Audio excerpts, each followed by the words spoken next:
Hello and welcome. You're watching To The Point.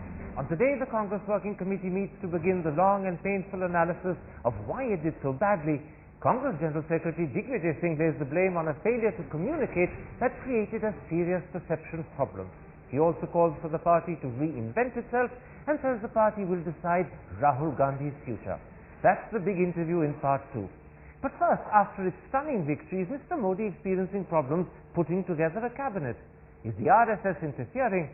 Are BJP politicians making difficult demands? Or is all of that just media speculation? That's the first big debate tonight.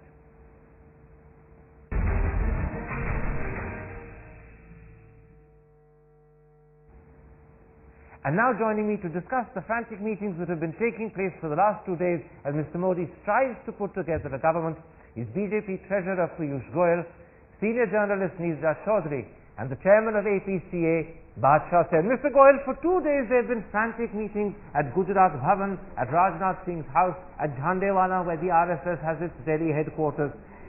Is there a problem that Mr. Modi is facing in trying to put together a government, as so many sections of the media are now beginning to say? Karan, I think a lot of this is media speculation, clearly a figment of some people's imagination, more so because I don't think even the process has begun. I think all of you are looking for sensationalism or looking for something to talk about because there's nothing much happening elsewhere. Whereas all of us are still meeting each other, enjoying the victory, analyzing whatever results are trickling in more in detail.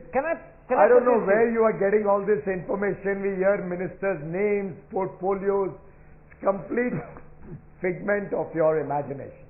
Why then are so many meetings happening? There are hordes of people in delegations going to Jhandewala. The road outside Mr. Rajnath Singh's house was actually a major traffic jam. There were so many people coming. And there are queues outside Gujarat Bhavan. Yes. Are they all just exchanging vidhai and mithai? Yes.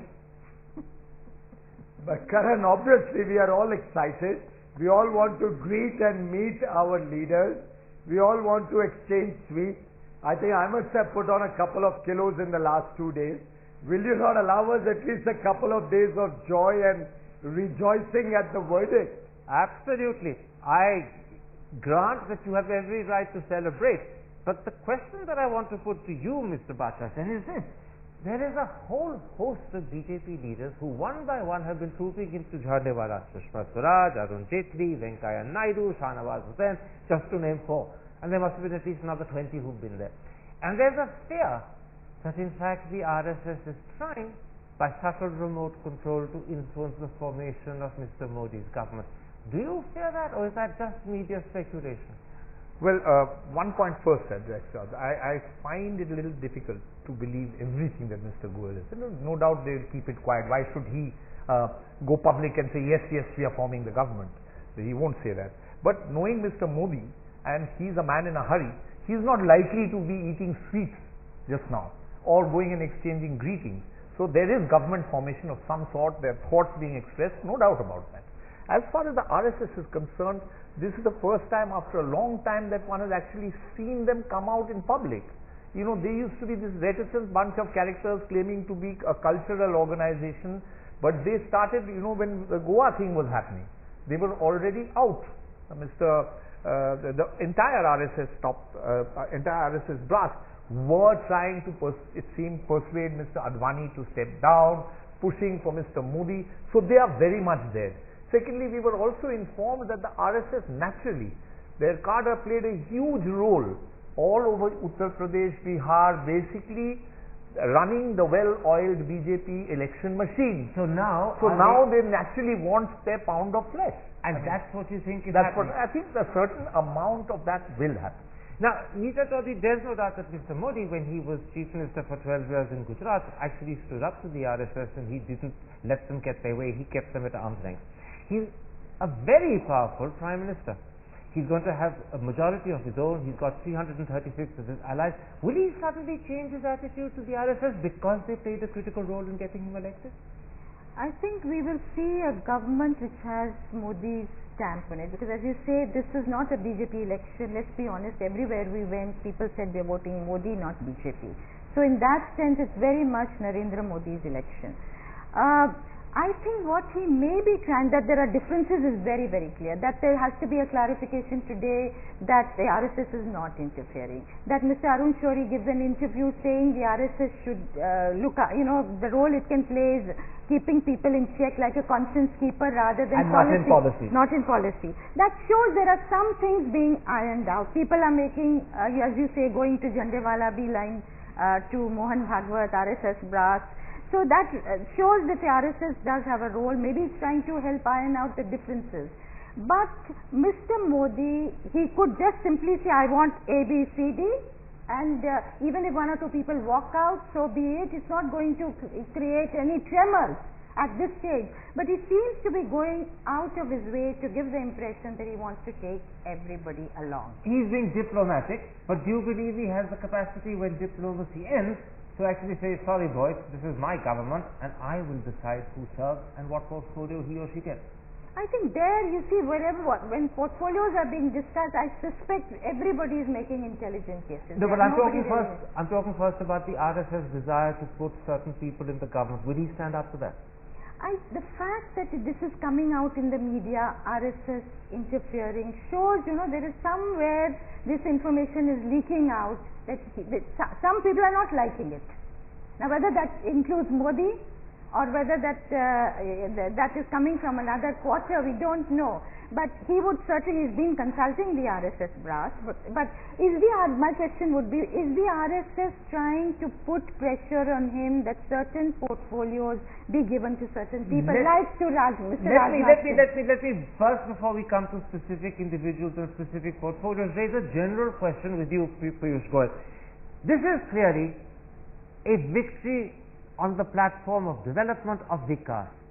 People fear that this constant exchange of meetings with the RSS, this delegations that are going to RSS headquarters, is actually an attempt to inveigle through the back door RSS influence in terms of policies like Ram Mandir, Article 370, Uniform Civil Code, or even Swadeshi economics.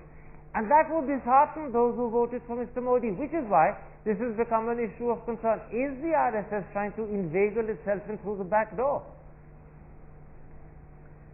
Karan, this whole debate is so amusing that I'm finding myself at a loss of words to respond to some of these very fanciful ideas both you and your panel seem to have about the RSS. I think all of you on the panel, and you particularly, Karan, need to spend some time with the RSS leaders, understand their way of working, understand their nationalist feeling. I think the only thing right in the last three comments that all of you have made is that the RSS workers, the RSS Swayamsevaks, on a nationalistic plan, out of their concern for the complete mismanagement of this country, its economy, the large-scale rampant corruption that we saw over so many years, did work to help the BJP and its allies win. I hear that you're rubbishing the theory that we are discussing in studio. I hear that you find it amusing, but have you forgotten March 1998 when Mr. Vajpayee wanted to appoint Jaswant Singh as finance minister, and the RSS on the morning of the swearing in stepped in and stopped it. They also stopped the appointment of Pramod Mahajan to cabinet. If it could happen then, is it not conceivable that it could happen again? I don't know if Karan, Mr. Vajpayee has told you that. To the best of my knowledge, and certainly my own father was involved at that time, I am aware that they took a decision that candidates who had not gone through the Lok Sabha at that point of time through the election would not get into government. I think there was nothing more to read about it or into it. But obviously your TRTs, the print media, all of you have to make some copy. I don't know how you will run your channel ridicule what you don't like and to try to demolish through ridicule. But you know and I know that there is more to this than simply your attempt to ridicule it. And the truth is this. That at the end of the day, conspiracy theories about what RSS wants, doesn't want. These are not conspiracy theories. These for go much ages deeper. That we don't even bother about it anymore. The truth is that the BJP comprises 282 MPs, many of whom feel a sense of ideological affiliation, if not something closer to loyalty, for the RSS.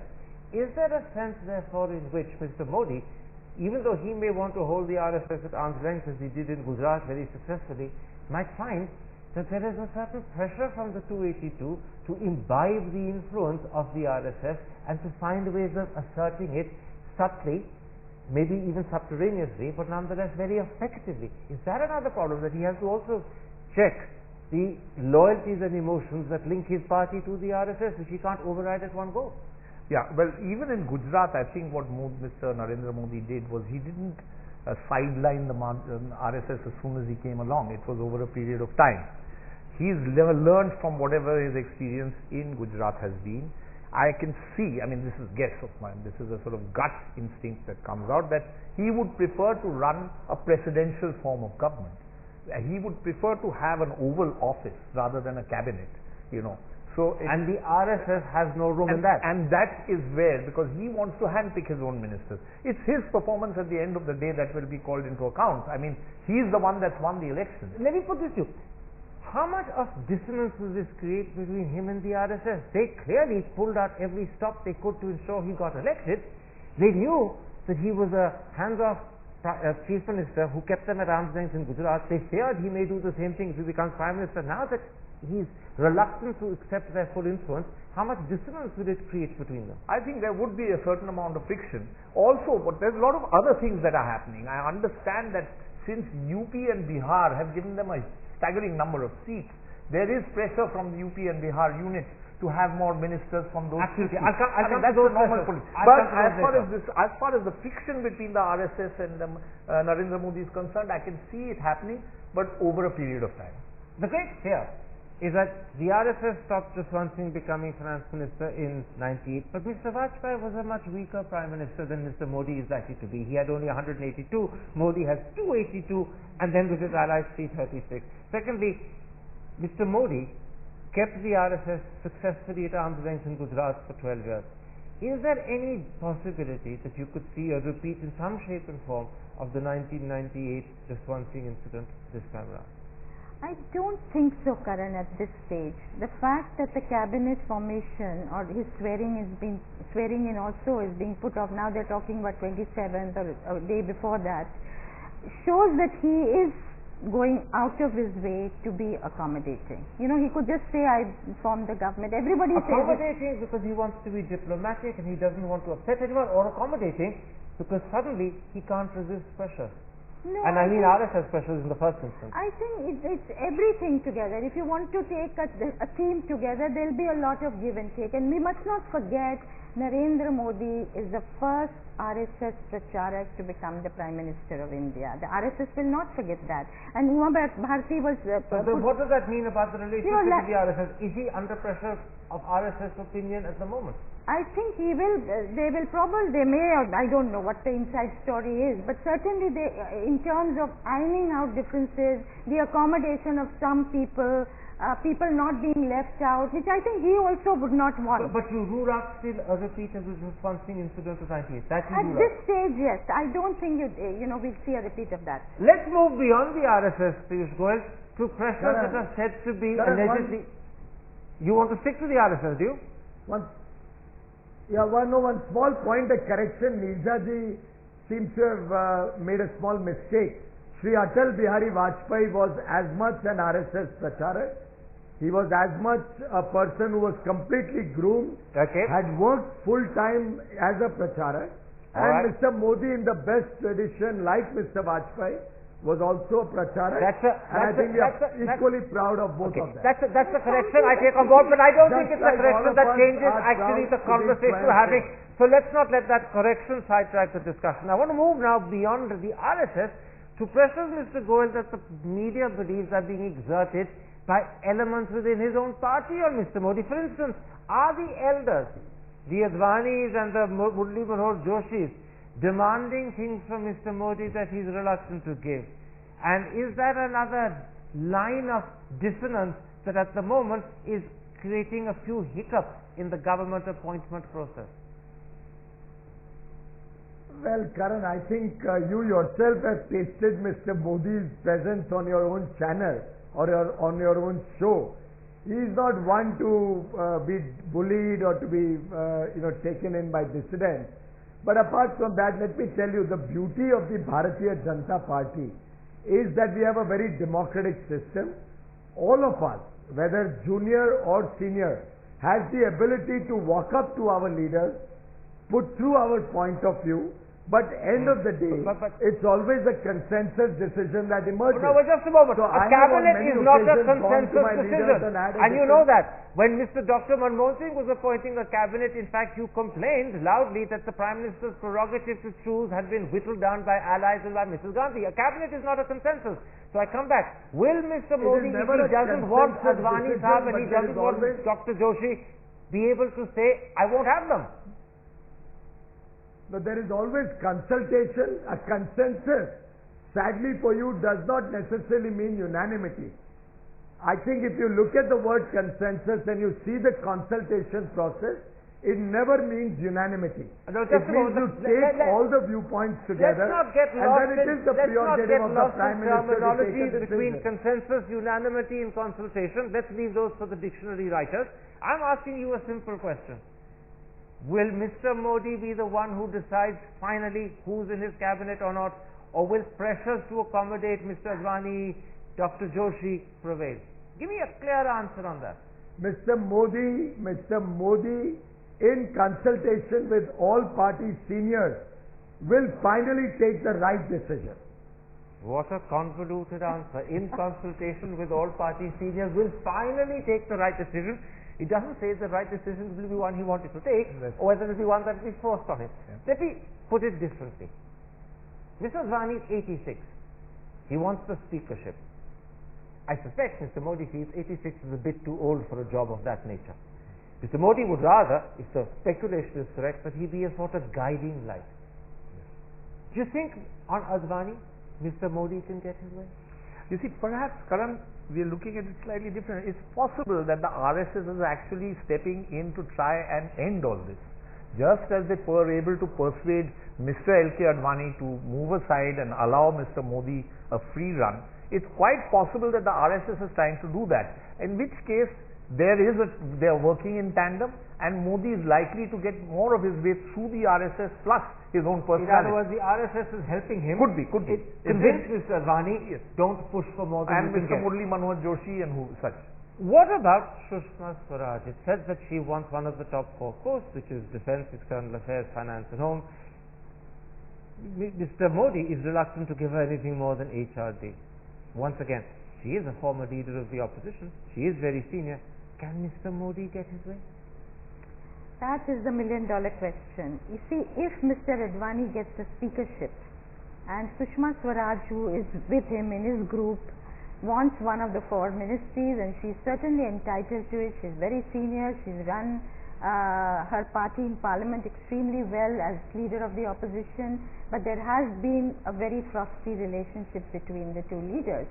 So will she get her way? If she doesn't, does she stay out of the government, which is also a possibility they're talking about, or does he accommodate her? Because there are other people he may like in the first. Let me put it like this. Would Mr. Modi really care if all he offers her is HRD and she refuses and she stays out of government? Stay out if you want. She's not going to be a opposition centre. That's probably true, Karan, but let's look at it. He may want to start off in this inning of his, and he has at the cost of diluting the government. He creates to accommodate Sushma. No, you see, it's not dilute. If Sushma Swaraj comes in, it's not because she's not capable. It may be for other reasons that he may want her out. But he would not, I suspect, want to start on a discordant note. But sometimes you can't make an omelette without breaking eggs. In fact, you can never make an omelette without breaking eggs. And if this is an egg he has to break, it's not Sushma an egg he's happy to break. Well, that, as Piyush Goyal was saying, he put it very well. He's consulting everybody. Final decision is. There's also speculation, Piyush Goyal, that in fact rather than Arun Jaitley, who everyone had assumed would be the finance minister, Mr. Modi wants Arun Shourie. And that Mr. Jaitley might be given external affairs instead. Is this a sign that perhaps after Mr. Jaitley fails to win Amritsar, he's losing leverage and clout? Well, you can keep speculating as much as you want. I don't think anybody is aware of what's happening. I can only place on record that Mr. Arun Jaitley is one of the tallest leaders in my party. He has mentored many of us who have worked in this party very diligently, and I think there will be absolutely no change in his position, in his stature, in the important role that he will play both in and out of government, in the very, very important role he will play going forward in nation building. I'm going His to say something. stature and his position are absolutely the same. I'm going to say something. You are so good at fielding questions and not answering them with that wonderful magical smile that Mr. Modi should either see your diplomatic qualities and make you Internal Affairs Minister, or realize that you're a superb spokesman and make you Minister for I&B. I think you've earned one or other of those two positions hands down. But let's come back briefly in the limited time to another thought. The manifesto of the BJP committed itself to bringing in people from outside. It talked about academics, it talked about people from industry. Do you believe Mr. Modi would bring in into some key positions outsiders, technocrats? In fact, Karan, before all this talk began in the press, there was informed discussions that went that first of all, Mr. Modi would have a small team, and a small team of ministers, and then technocrats and all as ministers of state. And I think that can still happen. With politicians as their supreme boss. Yes, it's a supreme boss, and you have ministers of state who are really competent in what they do.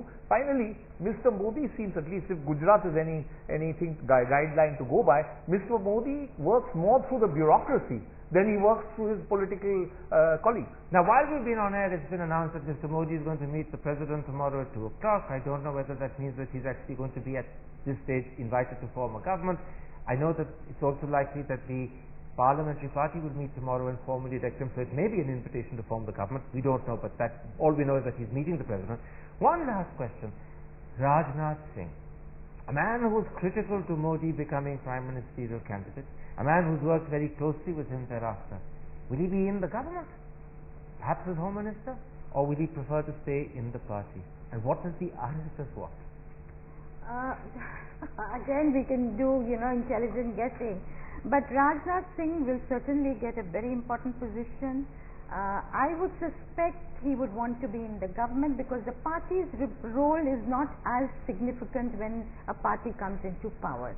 And that's where it has to make an impact. And the more he says he wants to be in the party, the more he actually wants a government job. He would want to be number two. Now, he would really, from what the buzz is, want Home Ministry, but whether he will get Home, because Home is a very critical ministry with Intelligence Bureau, RAW reporting. So I don't know whether Modi will give it to him. There's even speculation, keep it for himself.